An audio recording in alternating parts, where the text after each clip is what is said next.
Does money going in free market create more value, or money going to the government create more value for people? I would have to say, I mean, just based upon the way you've set up this question, that obviously the government. All right, we're ready for part 3 of the tax debate with Sam Seder on Patrick Bet-David's program, his channel. This is part 3. There were 2 previous videos. You don't necessarily have to have watched them to find this interesting. We talk about basically a lot of things, but the thrust here is that Patrick Bet-David argues that the way to sort of fix wealth disparity in this country is to continue to deregulate and let the wealthy create jobs. These are my words, not his. And Sam Seder seems to argue that what we want to do is we want to take the tax code back to something more like it was during the Great Compression. You can Google that. I'm not ready to give a lecture on it, but that resulted in this sort of booming middle class of the 50s and 60s, which, you know, as I say in one of the other videos, that's when Trump says, let's make America great again, and people are thinking economically, I think that's the period they're thinking about, forgetting, the civil rights movement and Vietnam and some of the strife that goes along with that period of time. They're thinking about being able to raise a family on a single income, own a house, own a car, put gas in it, buy some steaks, grill them on that's the kind of quote unquote great America I think most Americans are dreaming of. And instead of these kind of hand to mouth hard times where 60% of this country is living paycheck to paycheck. But let's get back into it. Part 3. Let's mix it up. Because Social Security has been the single most effective program that we have in this country. It has kept 2/3 of our senior citizens out of poverty as a social insurance program.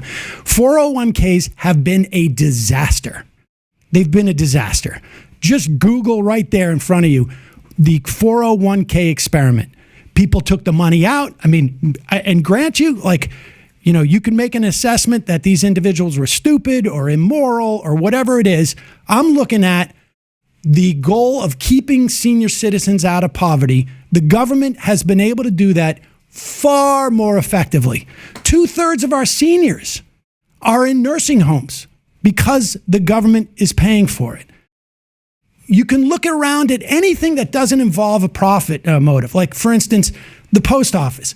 If we didn't have a government-run post office, do you think you could live in, the most rural parts of the country and get postal service for 42 cents or 48 cents? You can send a letter? No way. What person looking to make a profit would do that? In fact, I've got a great example. This is, I was doing radio during Katrina, and there was a story that haunted me for years and years.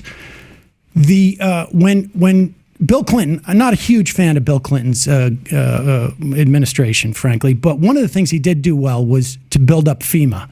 I guess having come from Arkansas, he had a pretty good sense of what was important there. And Bush, when he came in very early on, privatized a ton of it. There was a story, it was a very small story, in New Orleans.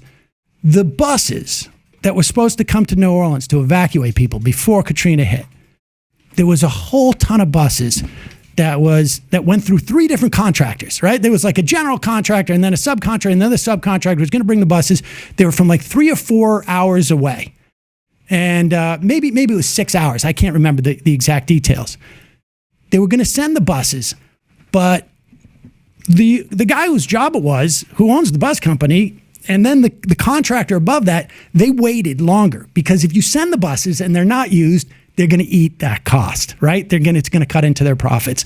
They didn't send the buses. They didn't get there in time. People couldn't get evacuated. Would it have changed the trajectory of the thing? I doubt it, but it would have saved some people.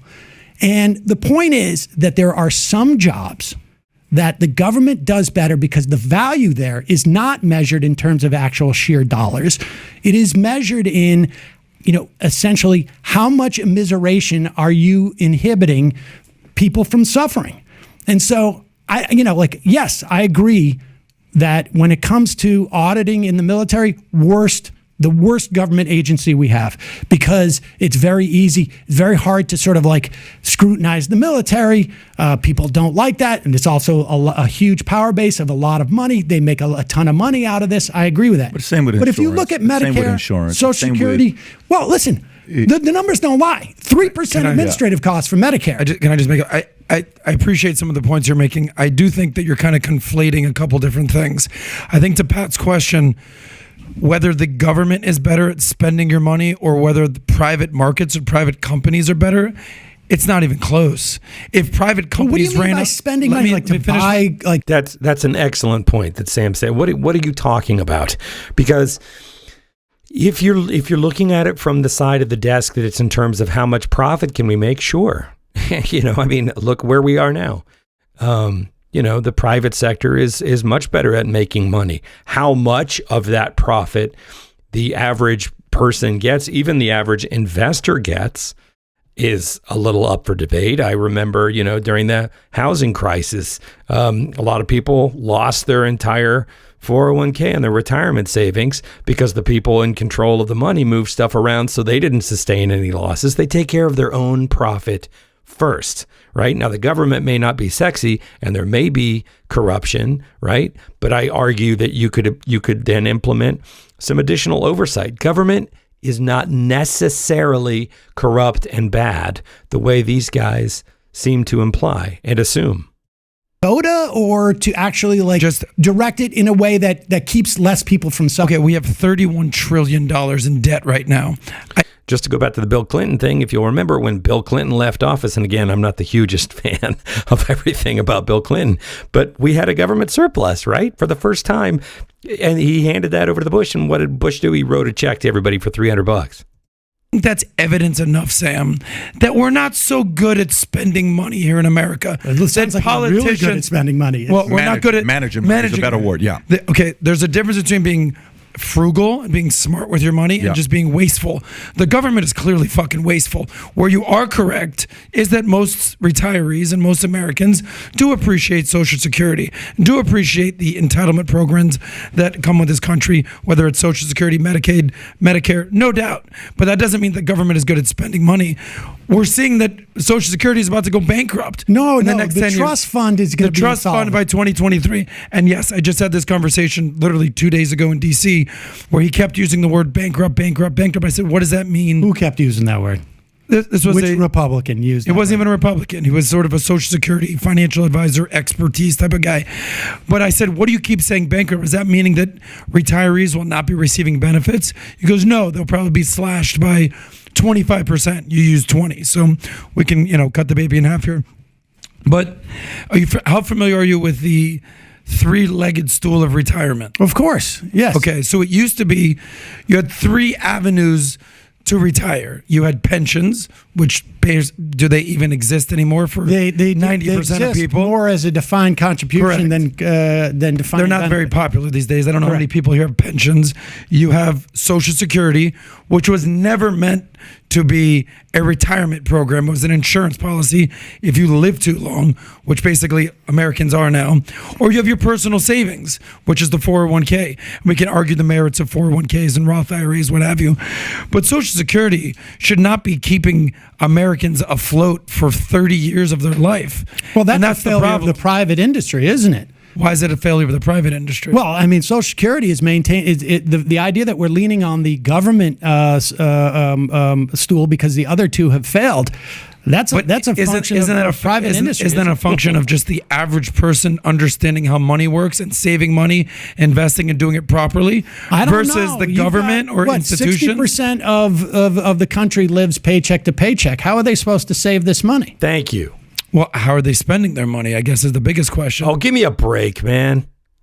How many people have credit card debt? How many people? You just said when you took out a mortgage, you said, I'm an actor. What was the rate? You're like, I don't fucking even know. You should know. Well, I was making so much money that I don't give a shit how much money you're making, Sam. You should know what your mortgage rate is. But, I didn't remember what it was in 1998. And listen, the bottom line here is you can't think about the government the way you think about a 4-person household, right? Mom, dad, 2 kids. Hey, why aren't these people being responsible with their money? The government's not responsible with its money.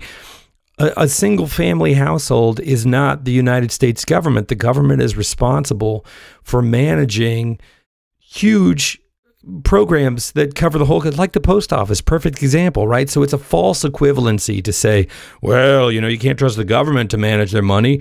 Look, and you can't blame the consumer for everything either, which I find particularly despicable. 60% of the country are living paycheck to paycheck. Well, I guess that's because they're not doing it right. Give me a break. But I mean, I know what it is now. But I mean, but I was making so much money. But I was making, I was in the top. I don't know if I was in the top 1% at that time, but probably pretty close. So let me ask you a question. And I was a single guy who had just gone from making to $22,000 a year to all of a sudden making that. How much were you making in a week at that point? I mean, I was making a lot of money. Now, how comfortable at that point would you have been paying 90% in taxes? Sure. So you actually want to pay 90% in taxes? No. Let's be clear. That? I think it should be 90% over for every dollar you make over $3 million. Yeah. That would not have impacted me at that time. But I would have been happy to pay more taxes. But why would anyone want to You know why I'm laughing? Because it's always let's tax the people a little richer than me. It's always let's tax the guys that are... It was a lot richer. But I'm just going back. No, you know what? I'm just getting so worked up here. I got to cut it off. Patrick Bet David presents as a reasonable guy, but he's really infuriating. You know what? If we all come to the table and negotiate in good faith, and 3 million isn't the right number, that's fine. Make it 5. Make it 30 million. Make it 300 million. Even that would make a huge difference in terms of some of these programs we're talking about trying to fix, and it would not impact. Let's just say it's 300 million. Right? You're a person that earns over 300. And I'm not talking about your business. I'm talking about the profit that you clear at the end of the day.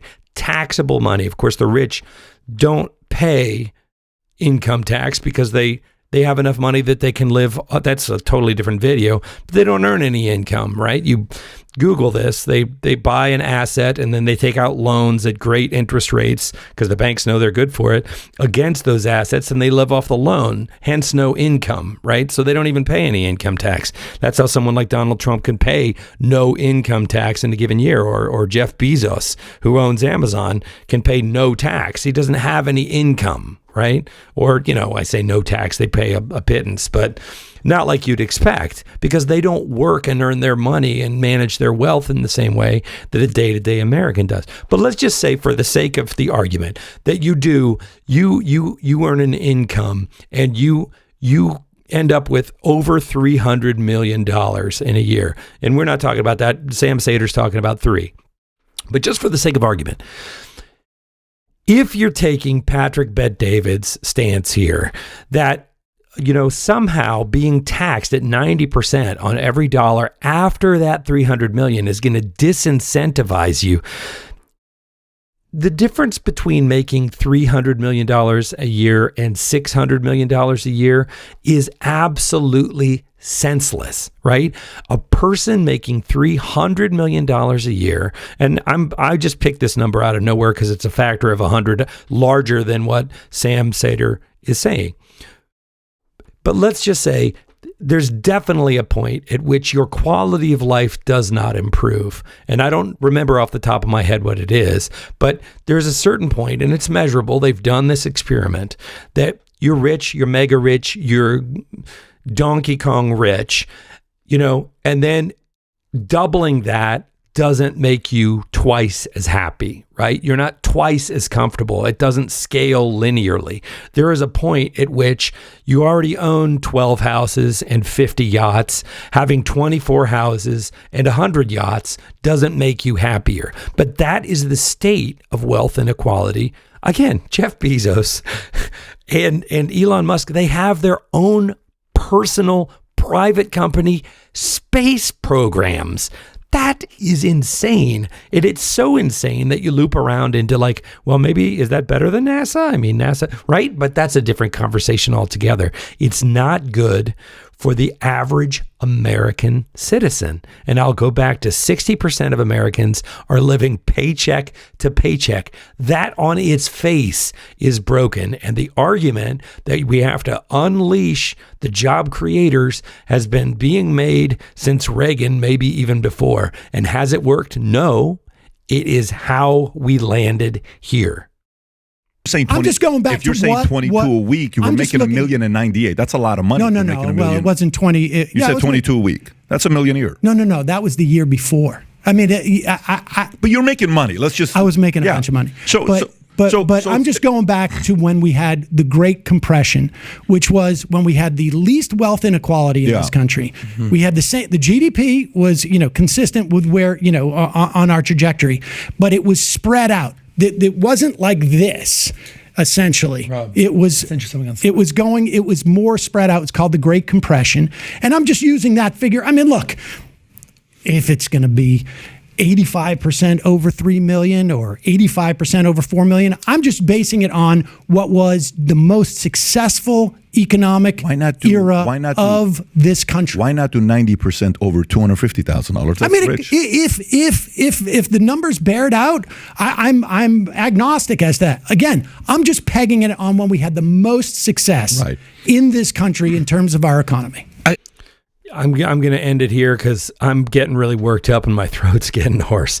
But that's exactly why I like Sam Seder in this video so much. It's about the data, folks. It's not about your emotional reaction. It's not about what you think is fair because you're rich and the other person's not rich.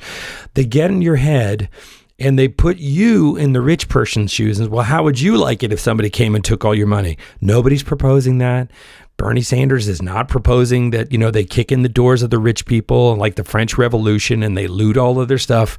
That's not what redistribution of wealth means. It means taxing things in such a way that we're trying to get back to a state where there's this big fat bell curve in the middle. We've got a rich, thriving economic engine and a middle class where people aren't stressed out every single day because a single health emergency or a single surprise setback financially could bankrupt the whole family, right? We just want to get things back on track. I'm going to appropriate the phrase. We want to make America economically great again. And we were there and there were numbers and it doesn't seem all that controversial to me. But of course, now the rich don't like that because they want to keep it all for themselves. So they spend an enormous amount of money fighting it. And, I've been proselytizing here for a while. So I want to know what you think. Chime in and, hey, are you on Patrick Bet-David's side? Do you agree with that? Do you agree with Sam Seder? I do. I think he makes some excellent points. Was any of this unclear to you, or is there something they didn't touch on? Because it's quite a complex thing and it gets very emotional. And I think we all can relate to it. It's the price of eggs. It's our parents being in, a managed care facility. It touches all of our lives in a million ways. I want to hear about it in the comments. And if you've enjoyed this, liking and subscribing does help the channel, and I really appreciate it.